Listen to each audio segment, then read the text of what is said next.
तर नमस्कार, मी पायल तुमचं मनापासून स्वागत करते माझ्या नवीन एका व्हिडिओमध्ये. आज आहे कान्हाचं गॅदरिंग. आता वाजले 3:30 दुपारचे आणि तो झोपील गेला आहे. म्हणजे त्याला मीच झोपवलं, कारण की त्याची वेळ आहे ती झोपण्याची. आणि झोपलं नाही की मग परत ते गॅदरिंगमध्ये तो चिडचिड करेल, म्हणून आज त्याला लवकर खाऊ पिऊ घालून त्याला झोपवलं आहे. तर चला आता त्याला उठवते, रेडी करते. आणि पॅरेंट्सला 6 वाजता बोलवलं आहे, त्यामुळं त्याला आधी सोडून येणार आणि मग आम्ही जाणार. आज त्याच्या नादात माझी पोथी वाचायची राहिली, तर त्याला आवरून देऊन पाठवणार आणि मग माझे कामं करून घेणार. तर चला, आमचा काना आता रेडी झाला आहे गॅदरिंगला जायला. तुझा ड्रेस दाखव, ड्रेस दाखव. हा कानाचा ड्रेस आहे ना, लूज झालाय थोडा. चला बाय बाय करा, छान डान्स करा, मस्त डान्स करा, बाय. जा. हे बघा, निघालाय काना आता जाण्यासाठी. त्याचे पप्पा त्याला सोडवायला चालली आहे. बाय बाय काना, छान डान्स कर ना.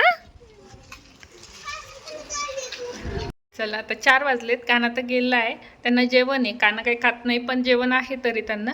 आणि पॅरेंट्सला 6 वाजता बोलवलंय, तर त्याच्या आधी घरातली कामं आणि चहा पाणी उरकूया आणि मग आवरून जाऊया मस्तपैकी. तर चला मस्तपैकी गरम गरम चहा केलाय, चहा प्यायचा आहे आता, म्हणजे जरा तरतरी येईल बाकीच्या कामं करायला. तर चला या चहा प्यायला. चहा पिऊन बाकीचे कामं आवरून परत आपल्याला निघायचं आहे. तर या चहा प्यायला. खूप कंटाळा आला आहे, पण आता भांडे घासते, पोथी वाचते आणि मग आवरून निघूया. तर चला, चहा पिऊनही काही उपयोग झाला नाही, तरतरी आलेली नाही आहे, कारण की दिवसभर काना घरी असला की काहीच सुचत नाही. तर चला बघूया, जायची वेळ येईन. 5 वाजलेत, अर्ध्या तासात आवरायचं आहे. सगळ्यात पहिली तर पडलेली सगळी भांडे घासून घेतली, कारण की दिवसभराची भांडी पडलेली होती. काना असला की त्याच्या मागे मागे करण्यात वेळ जातो त्यामुळे. आणि मग खूप भांडी साचले की कंटाळा पण येऊन जातो भांडे घासायचे. तुम्हाला पण असं होतं का? नक्की सांगा. थोडे असले की घासायला काहीच वाटत नाही, पण जास्त पडले का ते बघूनच नको वाटतं.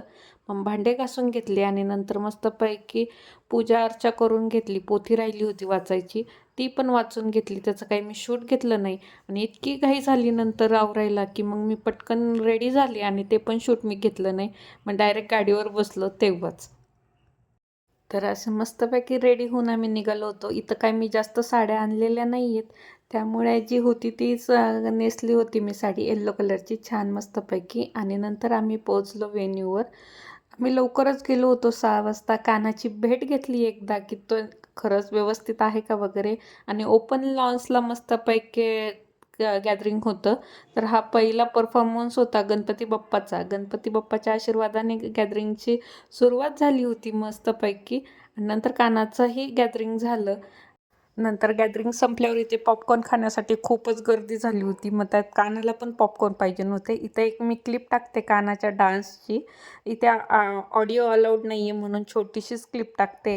मला वाटलंच नव्हतं की काना डान्स करेल म्हणून, कारण की तो स्टेजवर पण जाईल ही पण अपेक्षा नव्हती, कारण की तो लहान आहे वयाने. आणि पण तो इतका सुंदर नाचला, म्हणजे माझे एक्सपेक्टेशनच नव्हते त्याच्याकडून काही.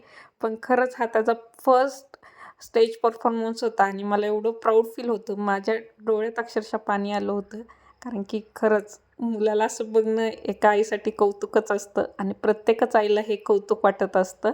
आणि मग डान्स संपल्यावर उशीर झाला होता, त्यामुळे आम्ही डायरेक्ट खायला बाहेर गेलो. तर आम्ही पिझ्झा खाल्ला होता आणि त्याला इथे शेक घेतला होता. नंतर त्यांनीही तो पिऊन एन्जॉय केला. आम्ही मस्तपैकी बाहेरच पिझ्झा पार्टी केली. म्हटलं चला आता बाहेरच खाऊयात. तर आता 10 वाजलेत आणि आम्ही आलो आहे घरी. बाहेरच पोटोबा करून आलो. आणि काना छान नाचला, म्हणजे तो कसा नाचला ह्याच्यापेक्षा त्याचा फर्स्ट स्टेज परफॉर्मन्स होता, त्यामुळे खूप छान वाटत होतं. आणि असा होता आमचा दिवस. व्हिडिओ आवडल्यास लाईक, शेअर, सबस्क्राईब.